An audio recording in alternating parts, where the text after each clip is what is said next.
It's a delicate science. And I'm not funny. All right. I'm just going to sit down and just do poetry and not tell jokes.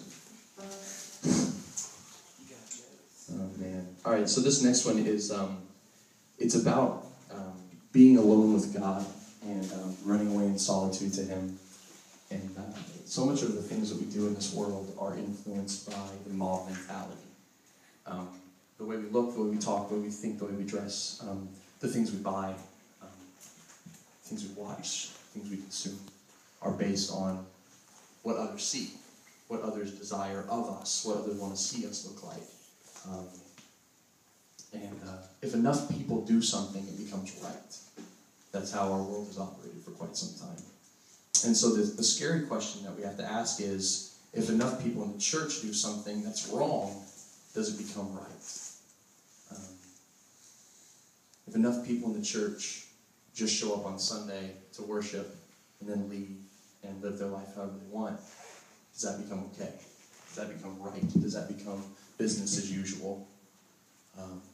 And I think God is calling us to leave the normal, to leave the eyes of others, to discover what He actually wants for us. And so the discipline of solitude, running away with God, to be alone, to pray, to think, to meditate, to read His Word, is a refining experience, so we can actually hear His voice and understand His will. And so this is just an invitation for you to do that. It's called A Candlelight Dinner for Two.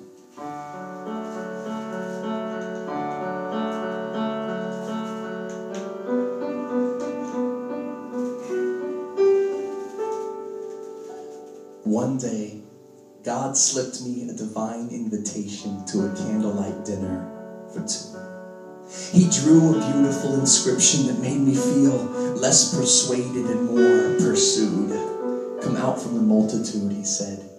I want to dine with you in solitude. Immediately I was in pursuit. Leaving the audience of eyes, I was in service too. I had always been a victim of public servitude, needing people to see me. Recognition was my being. Attention gave me meaning. If ever I went somewhere alone, I left a little bird behind, singing of me, tweeting. But now I was retreating, away from the eyes of others, into a night alone with my Father.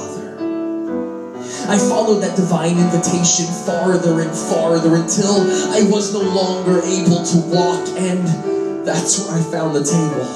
At the line where the wilderness begins and civilization stops, there was God. Dressed in stillness, robed in rest, the table was set with the utensils of quietness.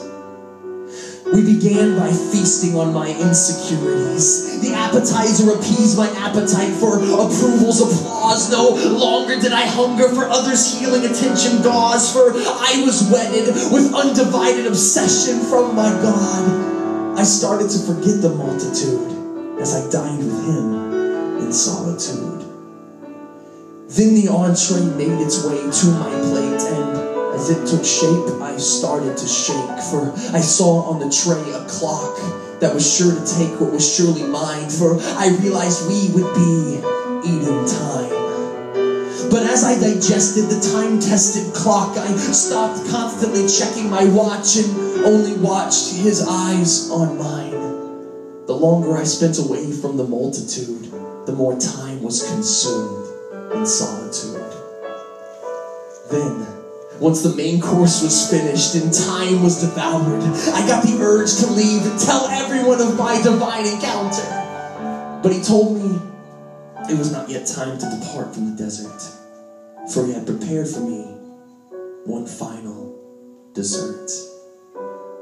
Now that I had been taught to dine with God in a quiet place, the eyes of others to forsake, in His presence to make time wait, now I was ready for the softness of His voice, the icing of His words, in one sweet sentence of His cake. Finally, I escaped the voices of the multitude, and I heard my God whisper softly to me in solitude. And that's where he's inviting you. God is slipping into your hand a divine invitation to a candlelight dinner for two.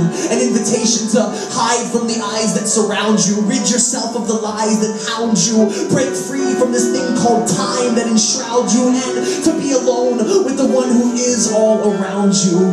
Hear his voice, for you are being pursued. Come out from the multitude, he says. I want to dine with you in solitude.